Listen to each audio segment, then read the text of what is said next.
Klaus Bekker, Berlin, The Mummy's Revenge. Berlin is Germany's capital and is full of history, stories, and adventures. This time it's really dangerous for Klaus and his friends, because at the Egyptian Museum, a mummy has been delivered, and soon after, it comes to life. But why does the mummy look just like Aunt Virginia?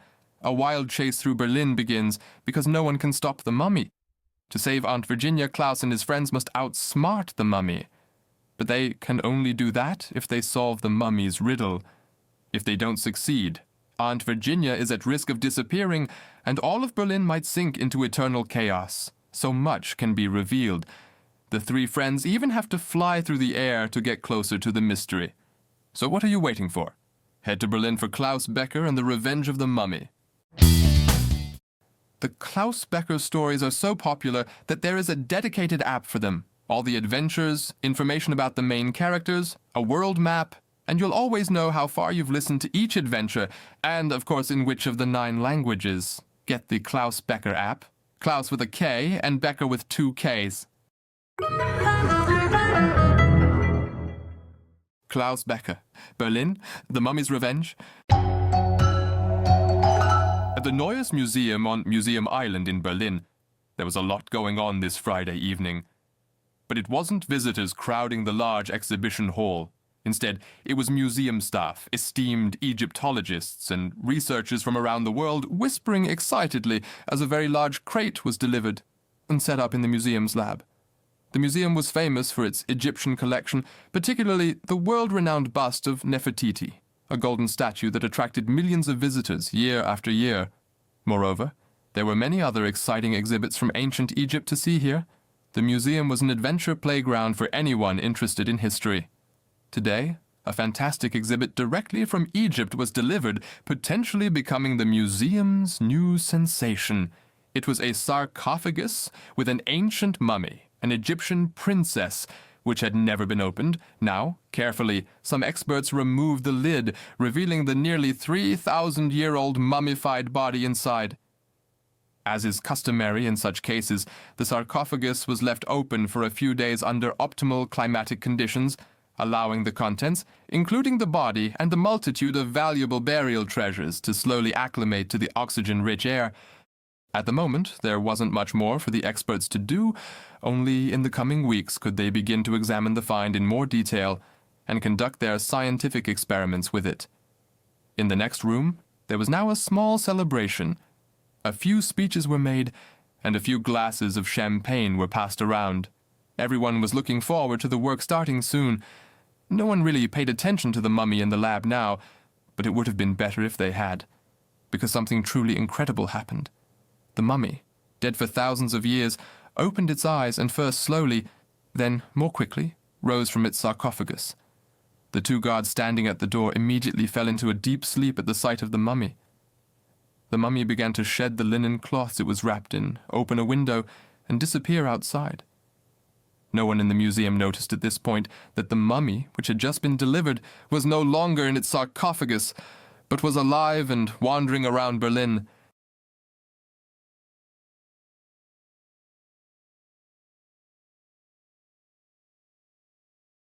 Aunt Virginia didn't suspect a thing the next morning in her antique shop as she made hot cocoa for Klaus and his friends, Hannah and Fabio. The children were tired, but at the same time excited, because they'd been allowed to stay up as late as they wanted the night before, during Aunt Virginia's long night of antiques. Klaus and Hannah helped with sales until 6 in the morning and were proud when the cash register was counted, as Aunt Virginia was thrilled with a new sales record. Only one person wasn't happy, and that was Fabio.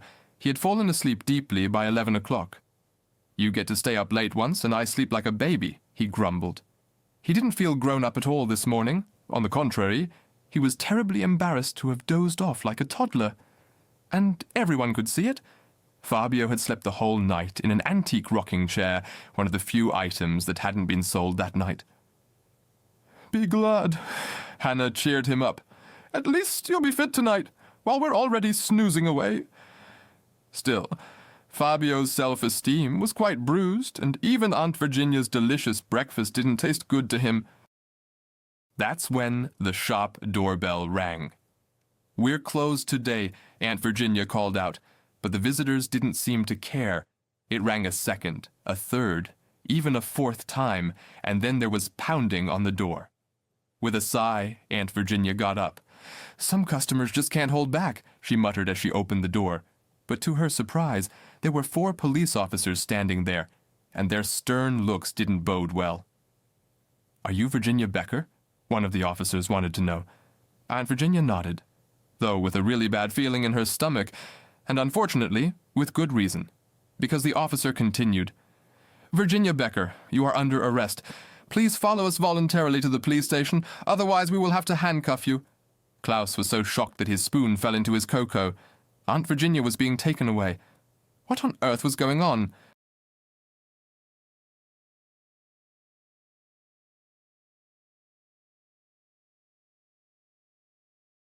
Meanwhile in Berlin, at the Egyptian collection of the Neues Museum, the many scientists who had been looking forward to examining the new mummy were puzzled.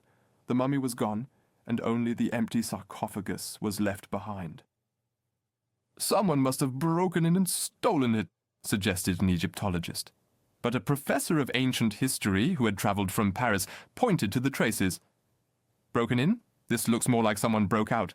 And what thief would just leave the valuable jewelry from the sarcophagus behind?" At the same time, the 2 security guards were being taken to the hospital. They had still not woken up and were in a deep faint. This led one of the scientists to a bold theory. "Are you familiar with the legend of the walking mummy and the curse it would bring upon everyone?" Many of those present waved off in indignation. Those were just old wives' tales and not credible scientific theories. But still, the mummy had disappeared, and no one could explain what exactly had happened. Even at the police station in Cologne, where Aunt Virginia was sitting with Klaus as a companion, there was a lot of confusion. The inspector who had arrested Aunt Virginia was showing her a surveillance video from the Quai des Way in Berlin.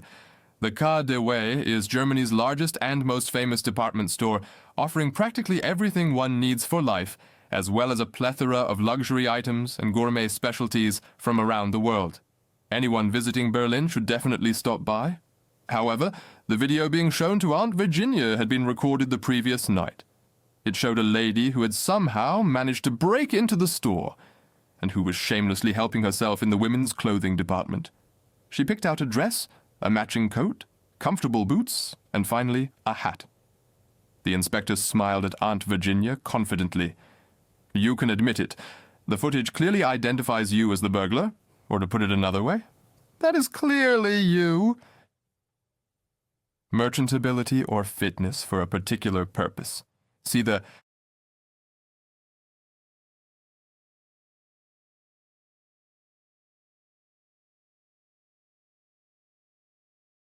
Aunt Virginia had to laugh, and Klaus couldn't suppress a grin either. The inspector reacted rather upset. "I don't understand what's so funny. Burglary is a serious crime?" Before Aunt Virginia could answer, Klaus spoke first. "Then you can surely tell us how my aunt was supposed to have managed to be back in Cologne from Berlin this morning on time, right?" The inspector leaned back. "It's easily doable by car if you drive through the night." "Well," Klaus replied, "but my aunt was in her store in Cologne all night. Can anyone testify to that?" The inspector was still certain he had caught a burglar. Aunt Virginia smiled at him. "Oh yes, someone can indeed testify to that. Klaus, how many visitors did we have last night?" "There were around 200 people. At times it was completely packed." "Excuse me." The inspector, who had been so confident, was flabbergasted. "It's true," Klaus explained calmly. "We were open all night, and my aunt was in the store the entire time. I can gladly provide you with the names and addresses of most of the customers. They will all say the same." Now the inspector was really dumbfounded. "And how do you explain that the burglar looks exactly like you?" "How do I explain that?" "No idea. You're the police. Find out why someone is disguised as me. The thought of this person walking around freely is even less appealing to me than it is to you." The inspector had nothing more to say to that. Yes, of course, I will continue to investigate the case, I promise." "Thank you very much, and we are going home now. Come on, Klaus, we've wasted enough time here." With that, Aunt Virginia stood up. and no one made any move to stop her now. At home in the antique shop, Uncle Theo was already waiting for the two of them. "I drove off as soon as you called me. We mustn't lose any time." "I think so too," replied Aunt Virginia. "We must leave for Berlin immediately. I'm afraid every second counts." Of course, Klaus was confused. What on earth were the two of them talking about? He looked questioningly from Aunt Virginia to Uncle Theo and back again. "Is there something I should know?" Uncle Theo pondered briefly, then came to a decision. "I think the boy is old enough. We should tell him the truth." "I agree," replied Aunt Virginia. "Besides, he's part of the family, so this is his story too." Klaus was tense to his very last muscle. What secret was about to be revealed to him? "It's best if you sit down first, my boy," Uncle Theo suggested, "because things are about to get quite adventurous."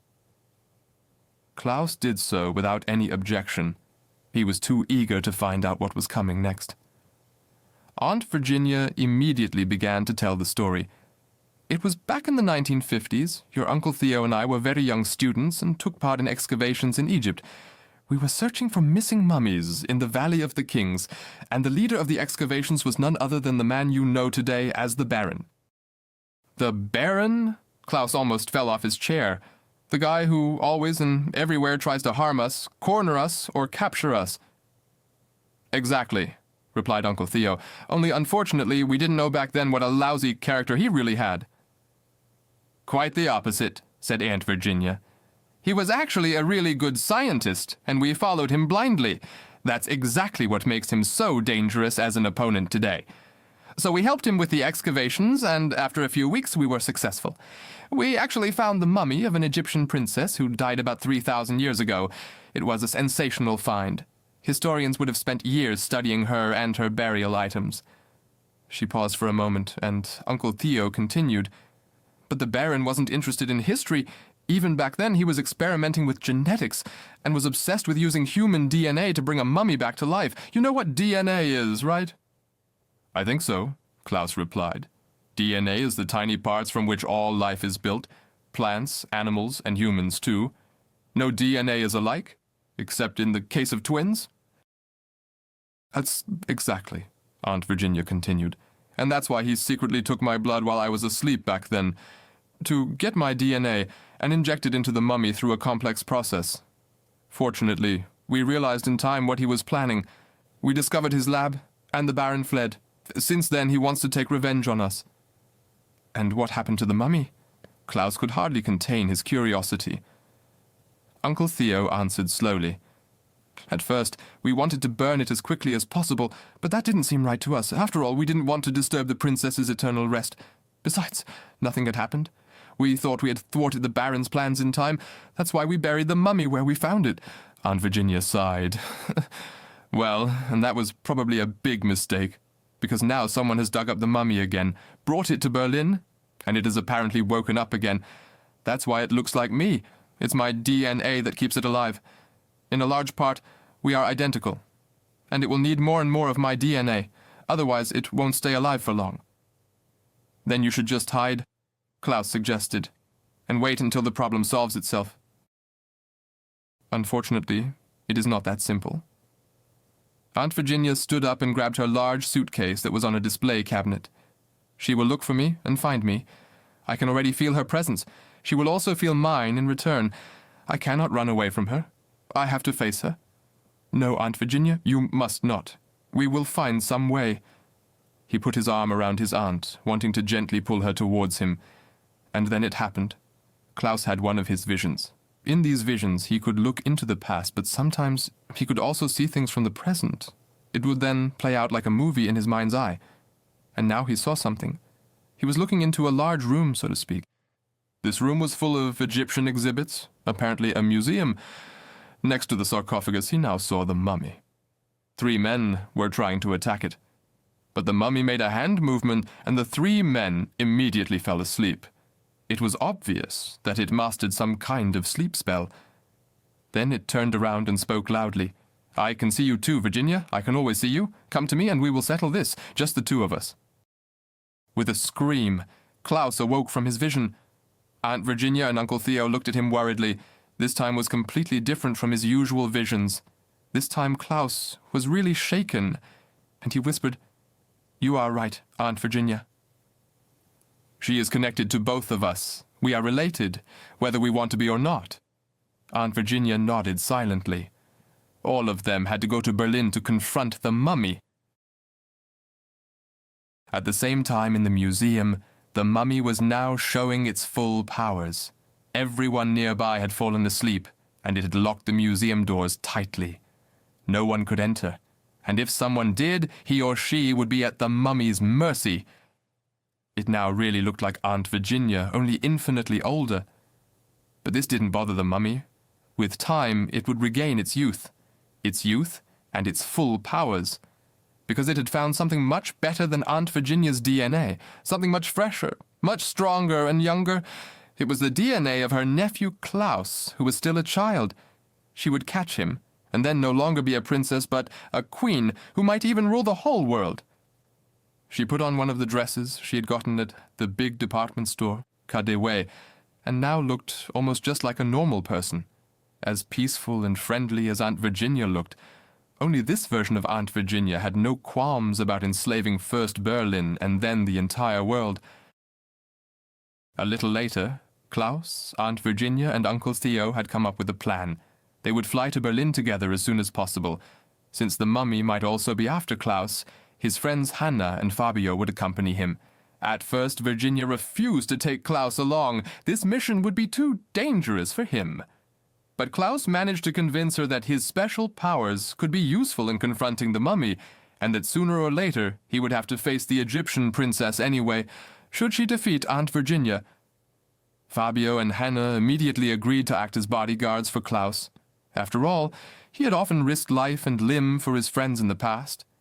But this time, it was a bit different than usual. This time they openly went into the battle as a team. It was either them or the mummy. At the end of this mission, there would only be winners and losers. No other solution was in sight.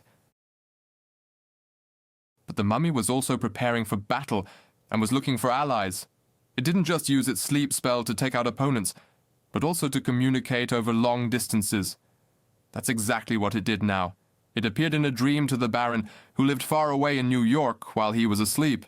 "Hello," it cooed. "Do you remember who I am?" "I think so," the Baron replied.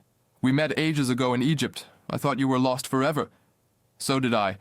But now, fortunately, I've been unearthed. I'm back, and I live, thanks to your treatment. I knew it would work. I practically brought you back from the dead. And I intend to stay alive. I need your help. What can I do? Send me some men for support here in Berlin. A battle is looming, and it could get bloody. I need reliable followers." "What's in it for me?" "I can tell you where hidden tombs still lie in Egypt. You could become the most famous and richest treasure hunter of all time, and all without effort. All right, but this is just a dream. How do I know if any of this is really happening?" I'll send you a little reminder."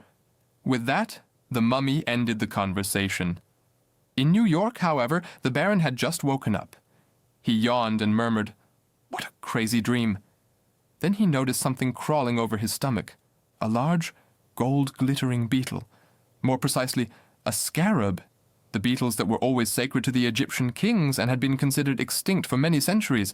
The mummy had indeed sent a little reminder, and the Baron understood. Still lying in bed, he grabbed the phone and ordered, "Right, we'll send a team of men to Berlin immediately, as quickly as possible." Then he hung up. The scarab had disappeared, but the Baron had seen enough. Meanwhile, Klaus, Hannah, Fabio, Uncle Theo and Aunt Virginia had arrived at their hotel on Kurfürstendamm in Berlin, very close to the KaDeWe, where the mummy was last sighted. Despite having a tricky task to deal with, Klaus was in high spirits. "We've never had a trip with our entire team like this before. We should do it more often." Aunt Virginia smiled. She didn't want to show that she felt guilty and was determined to put an end to this wandering mummy's antics. Uncle Theo had meanwhile made a plan, placed a stack of books and a pile of old parchment scrolls on the desk in his room, and called everyone together. "As you all know by now, Virginia and I have some experience with Egyptian mummies. Fortunately, there are also reports on how to defeat them, because if you believe the old stories here," He tapped on the parchment scrolls. Then mummies have repeatedly risen from the dead in the past, and this should give us all courage. They have always been defeated. How exactly can you defeat them? Hannah wanted to know. As always, she was ready to plunge into the next adventure. Uncle Theo opened one of his books. Fortunately, we know this quite well. There are special amulets that were made to capture mummies. Luckily, we can find some of these amulets in the Egyptian exhibition here in Berlin. However, that is not enough. 3 golden scarabs must be used. Only then does the spell work reliably. Fortunately, they are also hidden here in Berlin. Uncle Theo was very satisfied. The search for Egyptian treasures had occupied him for a lifetime. Now he could finally use this knowledge. But Aunt Virginia was also extremely well versed in Egyptian history. She continued. One of the golden scarabs was brought back by Napoleon during his Egyptian campaign. When he later conquered Berlin, he took the famous quadriga, the sculpture with the 4 horses on the Brandenburg Gate, as war booty to Paris. After all, the quadriga depicts the goddess of victory, Victoria. It was not until 1814, 8 years later, that the Prussians, the present-day Berliners, reclaimed their quadriga without knowing that Napoleon had hidden one of the golden scarabs in it.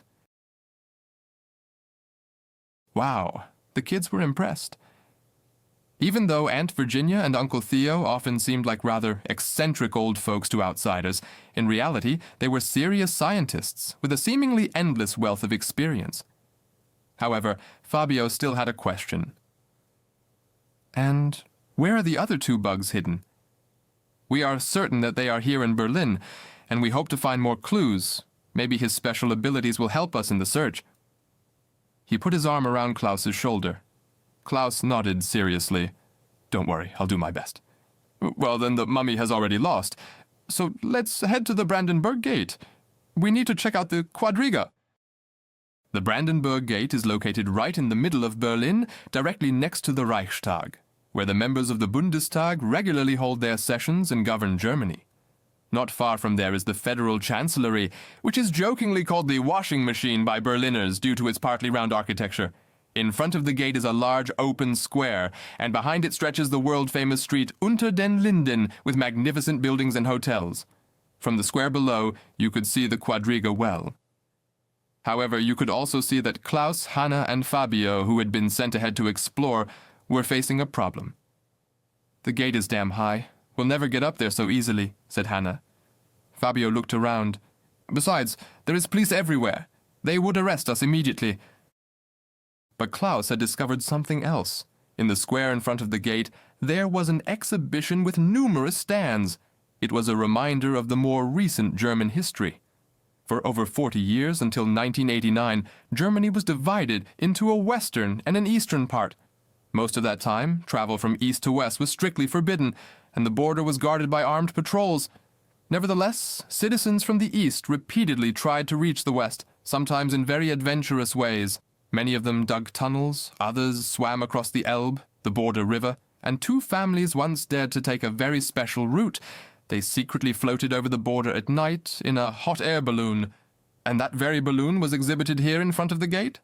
Klaus looked at his friends. Fancy a balloon ride! At the same time, the 3 were being watched. As promised, the Baron had sent a group of men who were to keep an eye on Klaus and his friends. They were waiting for instructions, ready to strike if the Baron should wish. Meanwhile, it had gotten dark, and Klaus, Hannah, and Fabio had hatched a plan. They wanted to climb into the balloon and float up to the Brandenburg Gate. But won't the police see us and catch us right away? Fabio wanted to know. But Klaus had thought of that too. Of course they'll see the balloon.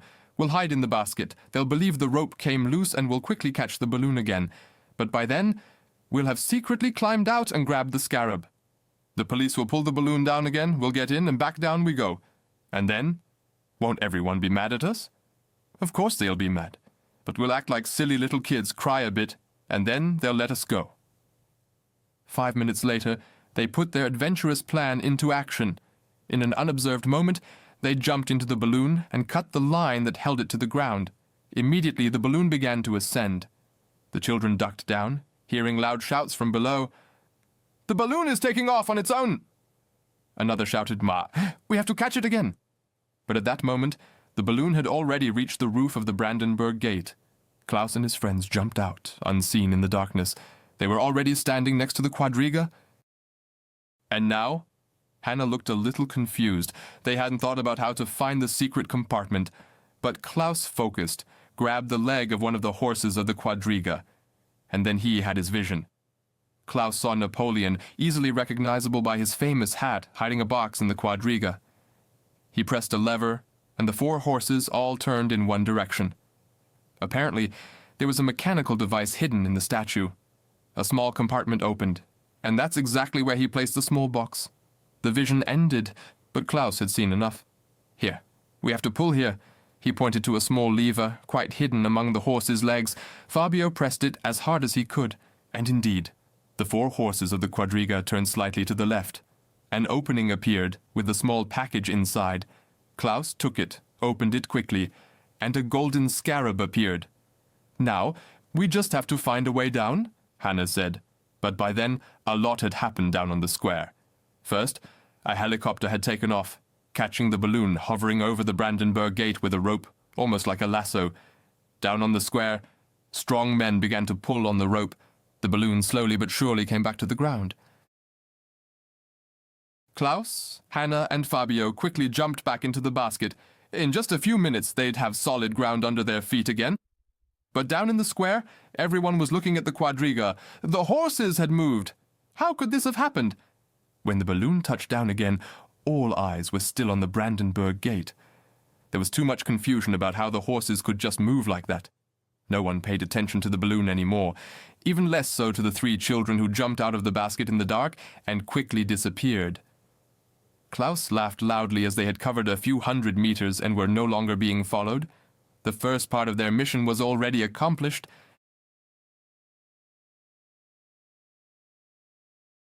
The next morning, there were only 2 topics in the newspapers and online. First, someone had managed to turn the horses of the quadriga around.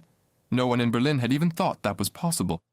Experts were currently examining the world-famous sculpture and were astonished to find a mechanism inside that had been hidden for more than 2 centuries. Additionally, there was an online discussion about why people all over Berlin seemed to be falling into a deep sleep for no apparent reason.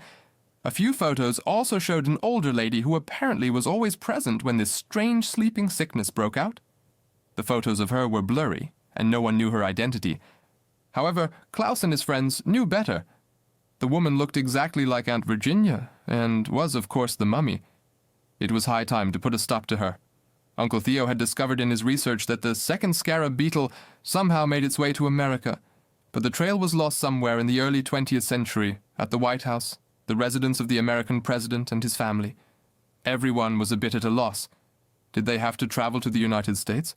And was there even enough time for that before the mummy put all of Berlin to sleep and caused complete chaos?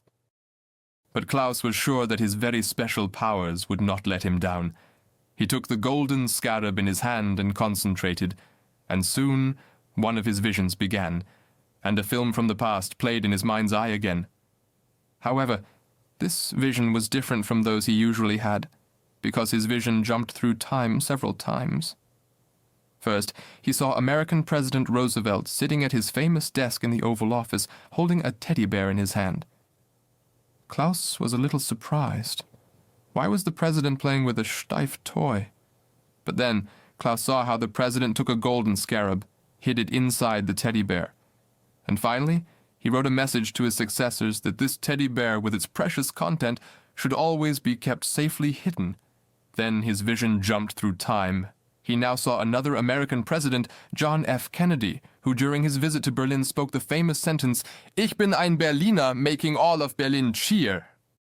Later at the American embassy, Klaus could see clearly he handed the teddy bear to one of the staff with the order to hide it well here in Berlin one day, but in a way that it could be found eventually. And then, in his vision, a few more years passed, he saw the man at the embassy burying the teddy bear in a long underground corridor in the ground. On the wall, one could see a sign with the inscription, Tunnel 57. That was the end of Klaus's vision, and he was confused. What did it all mean? Of course, he told the others about it. Luckily, Aunt Virginia and Uncle Theo could help clarify a lot. "I'll start from the very beginning," said Uncle Theo. "Margaretha Steiff founded her first toy company in Germany in 1893, and her nephew Richard then invented the first plush toy bear in 1903. They only became truly successful when American President Teddy Roosevelt made bears his mascot. Richard then called his toy Teddy Bear and became rich and famous. It is certain that he later presented a few of the bears as a gift to the American president." Then Aunt Virginia continued, "In the 1960s, President Kennedy visited Berlin. The Germans loved him from the very first moment. It's quite possible that he chose Berlin, his favorite city in Germany, as a suitable hiding place for the teddy with the scarab. And later, one of his staff hid it here. The Tunnel 57, which you saw, is also world famous. It was dug under the border at that time and is called so because a total of 57 people managed to escape from east to west through the tunnel." "Is the tunnel still there today?" Klaus wanted to know. Uncle Theo nodded. "It's still there, and you can visit it today." Hannah beamed. "Then let's go, right?" The others didn't need to be told twice. Bernauer Street, where Klaus and his friends arrived an hour later, is located in the center of Berlin. Uncle Theo pointed to a few houses. This is exactly where the famous Berlin Wall ran back then. The tunnel entrance is right over there. The tunnel is 145 meters long and 12 meters deep underground. They must have really dug for a long time back then. "I saw this exact tunnel in my vision," Klaus muttered.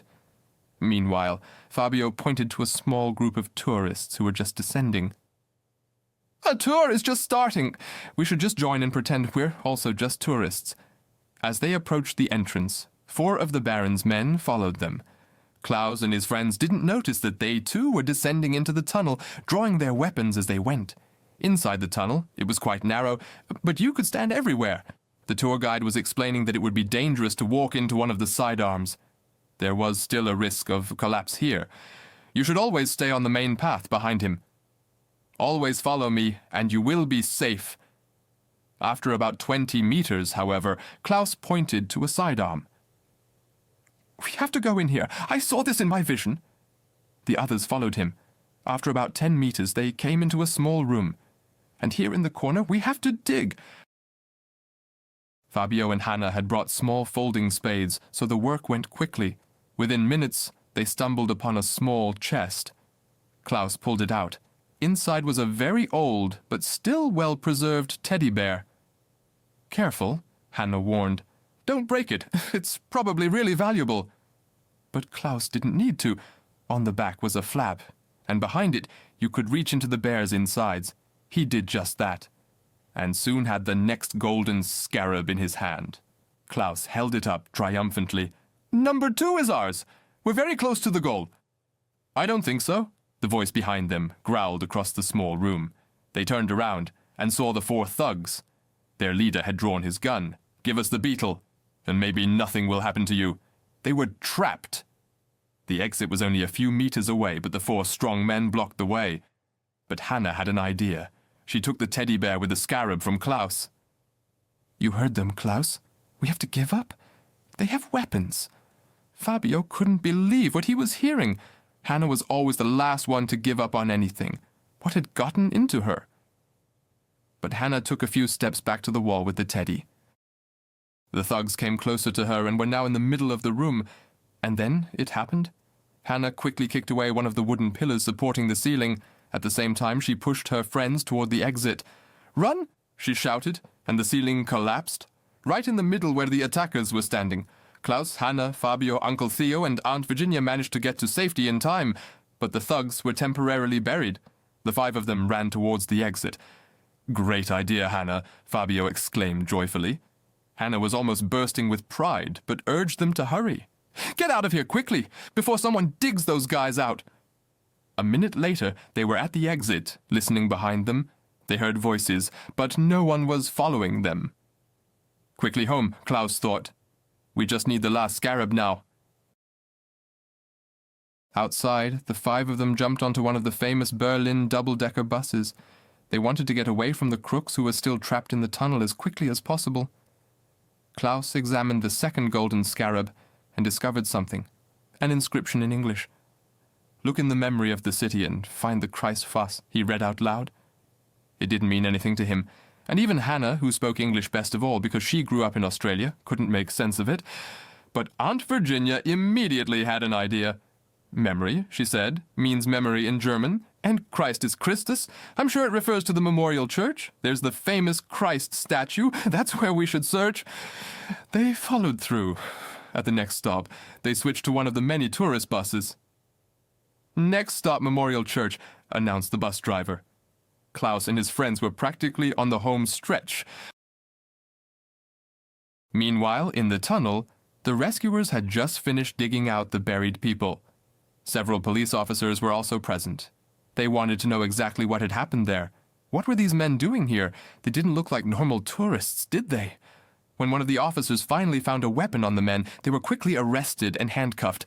They hadn't expected this, but then someone came to their aid, who no one had expected either. The mummy appeared in the tunnel.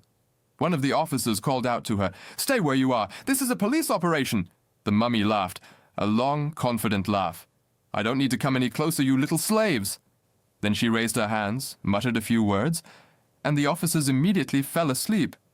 The crooks looked over at the mummy in confusion, but she just ordered them, "Us, grab your weapons and head to the Memorial Church. Get me the third scarab. I'll try to buy you some time."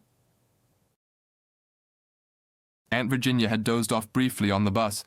She started dreaming, and suddenly, in her dream, the mummy appeared to her. "You know who I am, don't you?" "Of course I know," Aunt Virginia replied. "After all, you are my own likeness." "That's right," laughed the mummy. "And that's why we should meet. Just the two of us. We'll finish it. One of us will live on, the other will sink back into eternal sleep." "Why should I do that?" "Because you're not only putting yourself, but all your friends in danger. And in the end, I'll capture little Klaus too, and make him my slave. If you face me, then you can save them all. Otherwise, you'll all go down." "Go to hell where you belong," Aunt Virginia shouted. But the mummy just laughed again. "Oh no, I'll create hell here on Earth, and you'll be the one to blame." With a scream, Aunt Virginia woke up from her dream.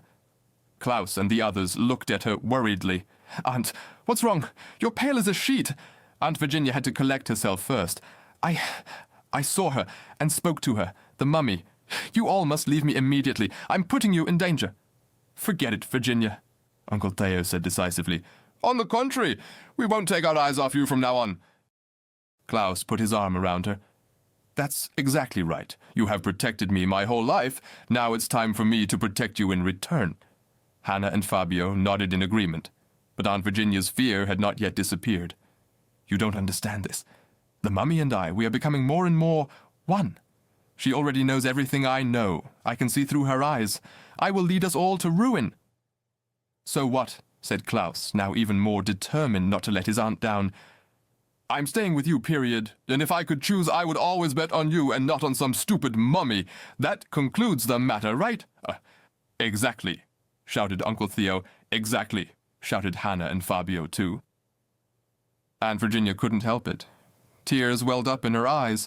Tears of joy because she knew she could always rely on her Klaus and her friends. Finally, they arrived at the Berlin Memorial Church. It was a very special church because the damage caused by the bombing raids during the Second World War had deliberately not been repaired. Everyone who visited the church should be able to see what terrible consequences a war would have. Hence the name, the horrors of war should remain in the memory of the Berliners for all time, so that something like this never happens again. Inside, however, the church was magnificently decorated, and immediately the large, imposing statue of Christ caught the eye of every visitor. My investigations have shown that the famous Egyptologist Ludwig Borchardt hid the third scarab somewhere here, Uncle Theo explained. He also discovered the bust of Nefertiti at that time, thus laying the foundation for the Egyptian collection in Berlin. Look around. If you wanted to hide something here, where would you put it? Everyone immediately looked at the statue of Christ. Then maybe we should start the search there. Fortunately, the statue of Christ was freely accessible. Klaus had hoped that perhaps one of his visions could help further, but unfortunately they couldn't be controlled, even when he touched the statue and concentrated. But unfortunately nothing happened. However, Fabio had discovered something. Look here, at the back, someone seems to have scribbled. On the base, there's something small, like an eye, a bird, and some strange wavy lines engraved. Uncle Theo and Aunt Virginia immediately perked up and examined the spot closely. That's not scribbling. Those are ancient Egyptian hieroglyphs. And what are hieroglyphs? Hannah wanted to know. It was the writing in ancient Egypt. People there could read and write long before us in Europe. Then the Egyptologist Borchardt left us a message with this. There must be a hiding place around here somewhere. Klaus was glad they had found a clue even without his powers. Otherwise, the search would probably have been over. And indeed, he discovered a small protrusion next to the hieroglyphs. This could be something like a switch. Then let's try it out. Uncle Theo pressed the ancient switch, and a mechanism started up. A small door opened at the base, and behind it was a hollow space. Theo reached in and triumphantly pulled out a small bundle of cloth. He unwrapped it and held the third golden scarab in his hand. There it is, he exclaimed happily. Now quickly to the museum. Together with the correct amulet, we can defeat the mummy. But unfortunately, he had forgotten that the mummy and Aunt Virginia had increasingly merged into a single person with a single mind. Everything that Aunt Virginia saw, the mummy could also see. Therefore, she waited in her sarcophagus at the museum for the right moment, and that moment had now come. She telepathically commanded the gang of thieves sent by the Baron to assist her to strike. The leader of the crooks understood the message. He had been shadowing Klaus and his friends the whole time and was waiting with his men in front of the memorial church. At a signal from him, the men entered the church. Come on, guys, let's get them. There were a total of 8 men who rushed into the church. They had drawn their weapons and quickly surrounded Klaus and his friends. There was no escape for them. All right, said the leader, you can all come out of this unhurt. But I want to see all 3 scarabs right here and now. I know you have them. Klaus quickly tried to change their minds. Don't you get it? We have to stop the mummy. If she wins, she will enslave us all, us as well as you. But the leader of the crooks just grinned crookedly. I don't understand this kind of magic stuff. I only know that I have a job to do, and that we'll be on the winning side later. It's as simple as that. And now hand over those weird golden beetles, or we'll take them by force. The crooks moved closer. Klaus and his friends had no way to escape. But then Aunt Virginia had an idea. I want to try something, she whispered to Klaus. Then she raised her arms and suddenly spoke in a strange language. They were exactly the same spells that the mummy had already used. And then it actually happened. The crooks, along with their leader, fell asleep. Everyone looked at Aunt Virginia happily, but also in astonishment. She just shrugged briefly. Well, the mummy and I are merging more and more, so I thought I might have inherited a little of her sleep-inducing powers. Aunt Virginia, you are amazing. Klaus hugged her. And now back to the museum. In the Egyptian collection, we'll surely find our amulet. When Klaus, Hannah, Fabio, Uncle Theo, and Aunt Virginia arrived at the museum, Klaus whispered briefly to Fabio, Listen, Fabio, I have a little special assignment for you. At the same time, Uncle Theo announced the plan to everyone. So, we are looking for the amulet of the sun god Ra. He was the highest deity among the ancient Egyptians, so his amulet possesses the greatest power. In the Egyptian collection in the museum, there will be amulets everywhere. The important thing is that we find the right one. Then they went into the museum and immediately noticed that something was wrong. There was no security personnel and no museum guards. The rooms were quiet. And if they did encounter someone, the person was in a deep sleep. Let's spread out, Klaus commanded. And whoever finds the amulet of Ra, let everyone know. They spread out into the different rooms, but couldn't find the amulet. Then they got closer and closer to the scientific laboratories, where the sarcophagus with the mummy had been opened. And finally, it happened. They suddenly heard the voice of the mummy. Well, it took you long enough to find your way here. The mummy had risen from its sarcophagus and now stood no more than 10 meters away from them. Except for Fabio, who was still wandering somewhere in the museum, everyone stared at the mummy. "Is this what you're looking for?" The mummy triumphantly held up an amulet. "The amulet of Ra. I took it just to be safe. Have you already forgotten that I know everything your Virginia knows?" Aunt Virginia turned as pale as a ghost. "Oh God, I have doomed us all. I foresaw it, and still it happened." "Exactly," laughed the mummy. "But I will quickly relieve you of your misfortune. Once your body is finally mine, you will sink into eternal slumber." Klaus took the 3 golden scarabs out of his pocket, but the mummy just laughed even louder. "The golden dung beetles won't help you as long as I have this." She waved the amulet around cheerfully. At this moment, Fabio entered the room and winked briefly at Klaus. Klaus nodded, but the mummy didn't notice this either. "Oh, another one of you. Even better. I can use every slave I can get in the future." Fabio walked over to Klaus and took the golden scarabs from his hand. The mummy was momentarily puzzled. "What do you want with these useless beetles now?" But Klaus approached the mummy. "He's going to put them in the amulet. Simple as that." The mummy waved her amulet.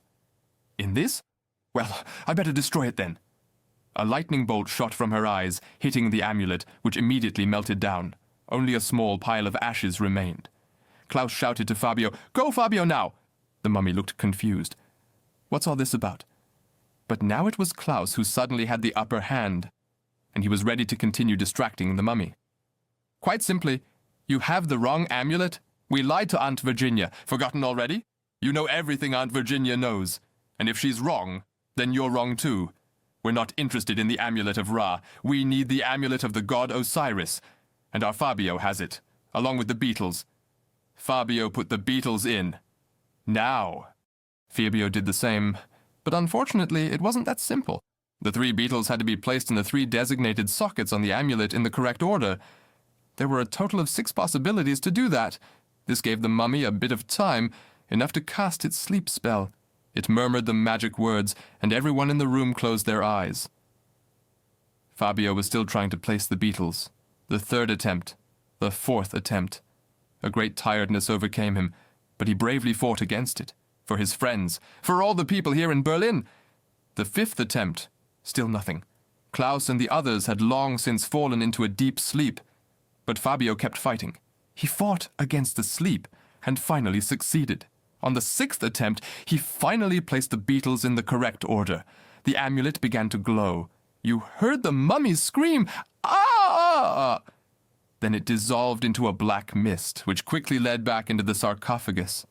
When the mist had completely disappeared inside, the lid closed. The mummy was finally back where it belonged, in its coffin, this time for good. At the same time, their spell was broken. Everywhere in Berlin, people were waking up from their deep sleep. Just like Klaus, Hannah, Aunt Virginia, and Uncle Theo were now. The first thing they saw was Fabio laughing.